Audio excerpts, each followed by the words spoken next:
বাজার থেকে শাক আনা হয়েছে আর তার সঙ্গে দেখো কি চলে এসছে শাকের সাথে। কৃষকের বন্ধু সবজির সঙ্গে সঙ্গে আমাদের বাড়িতে চলে এসছে। তো শাক বাছতে গিয়ে মানে শাকের আটিটা খুলেছি, আটি খুলে যখন শাকটা বাছতে গিয়ে হঠাৎ চোখে পড়লো। তো দেখো কীরমভাবে রয়েছে। আমি তো প্রথমে ভয় পেয়ে গেছিলাম, কারণ সাপ ভেবেছিলাম। তারপর দেখলাম যে না, এটা তো সাপ নয়, কেঁচো। আর আমি খুব একটা কেঁচো টেচোতে ভয় পাই না, তো সাপ হলে তো ভয় পেতাম। তো যাই হোক, দেখো কেমনভাবে চলছে। মানে ঠিক মতো যদি না বাছা হয় তাহলে পরে খুবই সমস্যা, কারণ শাক সবজি বিশেষ করে শাকটা ভালো করে বেছে ধুয়ে তবেই মানে রান্না করা উচিত, কারণ পোকামাকড় শাকের মধ্যে থাকেই।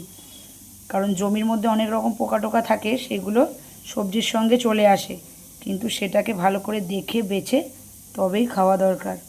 নইলে পরে সমেত মানে সেসব পোকামাকড় সমেত রান্না হয়ে যাবে, আর সেসব যদি পেটে যায় তাহলে পরে সত্যি খুব ক্ষতি করবে।